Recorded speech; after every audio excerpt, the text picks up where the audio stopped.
For all we know, they're just puffs of smoke since they go poof when they hit the ground. I don't know. I kind of have this headcanon that they're sort of like a jellyfish material, right? Like you squish and it's squish, like a narwhal, or they're like a space. They're a squishy space fungus. Space fungus. Space fungus. Does that mean that people are?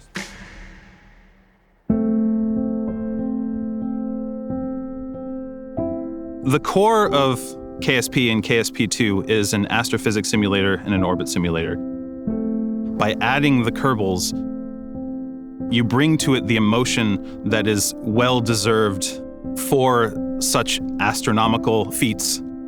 Without them, you're not getting the in-game response of the awe-inspiring and explosively horrendous stuff you're doing within the game. You only get anything good done if you try again and again and do it wrong a bunch of times. They embody that, right? All they do is the wrong thing all the time, and yet somehow they've stumbled into an interstellar civilization. It just kind of takes all that, great scientists of history luster off of the entire progression of a civilization, right? It's like, yes, there are some smart people here and there, but mostly it's just, we just keep trying until we figure out something that works. And this game distills that into kind of its essence. Harvester, Kerbal Space Program creator, as a kid used to play with his brother with modified rockets. They used to strap a tinfoil man to the rockets and launch them. They used to call them Kerbals. Harvester created the first 3D model for a Kerbal, and it was then slightly modified by an artist. But pretty much since then, like 8 years ago, we've been using the same model.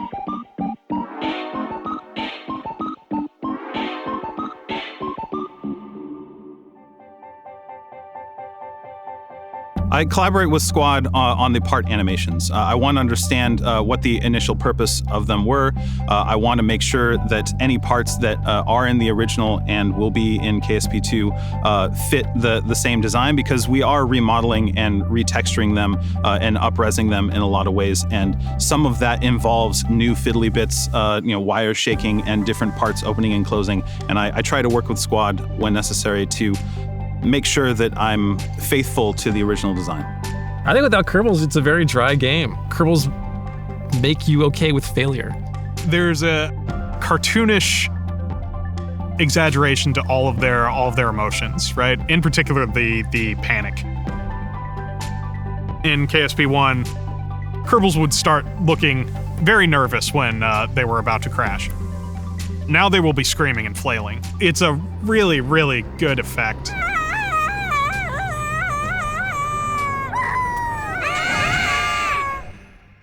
I am emotionally tied to the Kerbals. So if I ever strand a Kerbal, I have to send a rescue mission. I have trouble going to sleep that night if there's not at least a ship on its way to go pick that Kerbal up. So yeah, I think that the advances that we're making in the Kerbals will provide a lot more emotional attachment to them, and I think that's a great thing. Modern changes, I would call them evolution. The KSP2 team has a better technology. KSP1 is on its way to its 10-year anniversary, so technology has changed a lot. The way that we approached the design for the Kerbals in KSP2, the evolution of the Kerbals, started with Nate Simpson and Tim Cox.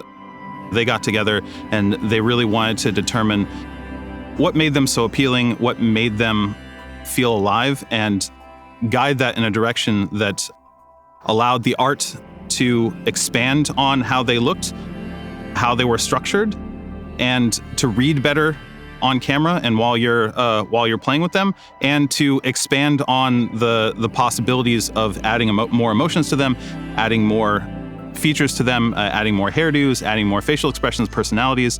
And so between those two, they did many iterations and eventually came to the Kerbals that you've seen now in the trailers and in the in-game mock-ups. The look of this game was established in those early months of the project with Tim. Tim made the template parts. He made the template Kerbals. He's at the heart of the look of this game. Squad had a lot of input. There was a lot of back and forth about what these were really going to be looking like. We had to stay true to the spirit of the original game, but also give them a broader emotional range for the multiplayer component of the new game. The Kerbals are getting a better rig, better animations. They have technology on its side, and models may have much more geometry. Now their gloves have fingers. Now they can type, they can drive better, they can scream even more than they used to scream in KSP1. One of the interesting things about the transition from the KSP1 Kerbals to the look of the KSP2 Kerbals was a conversation about eye scale. The KSP2 Kerbals, currently, their eyes are the same size, but the original Kerbals, many of them, if not all of them, one eye is a little bigger than the other. So I created the option that we can have Kerbals have different size eyes relative to each other. We found that the symmetry made them read easier. It made them more personable. I like that some of them have symmetrical eyes and could arguably be considered more beautiful Kerbals, and some of them have asymmetrical eyes, and it makes them more intriguing.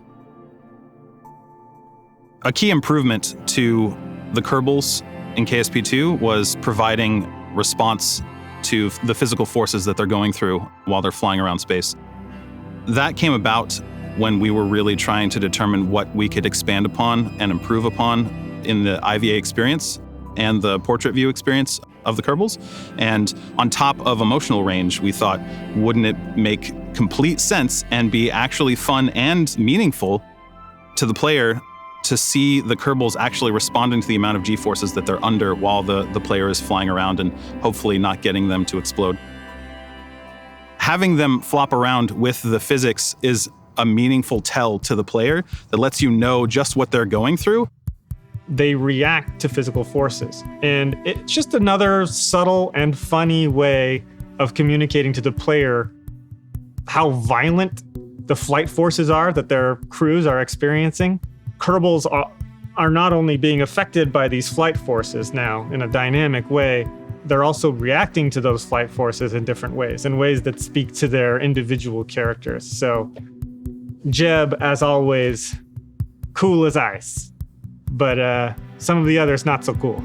We have levels of panic now. You can see at some point they're just freaking out entirely. There was actually a comment on one of our most recent videos from Scott Manley, who he commented on the G-Force work that I did, which was layered on top of the other animations, by the way. So I use an animation layering system that allows that to occur while they're having all their emotions and doing all their other animations as well, so it doesn't cut into that.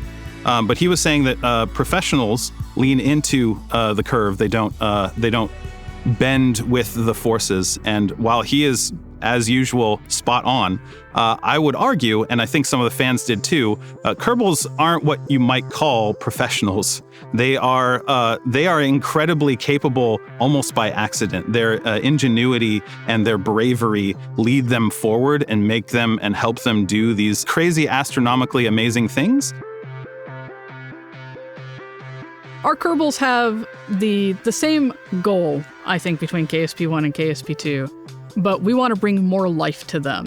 And so that's looking for more situations for them to respond to, and to also give the player more opportunity to interact as them.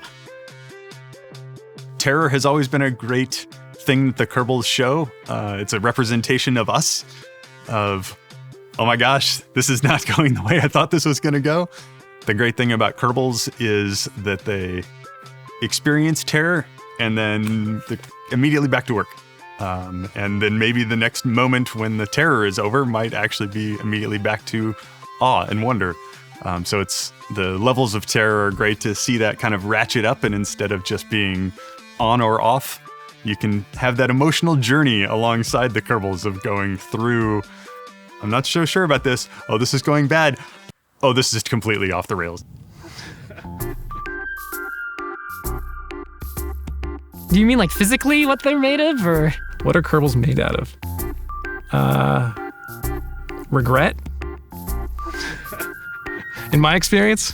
I subscribe to the belief that they're similar to Warhammer 40k orcs, so I think they're made out of, like, I think it's moss or mold, but it also explains why their technology works. I think the Kerbals are made out of, feels like something plant-based. I don't know what they're made of, but maybe they're made of snacks. I don't know. It was either looking through Reddit or the forums. Someone asked essentially, what are they made out of? Someone said they were plants. And I totally agree. They're plants. It makes perfect sense that they're plants.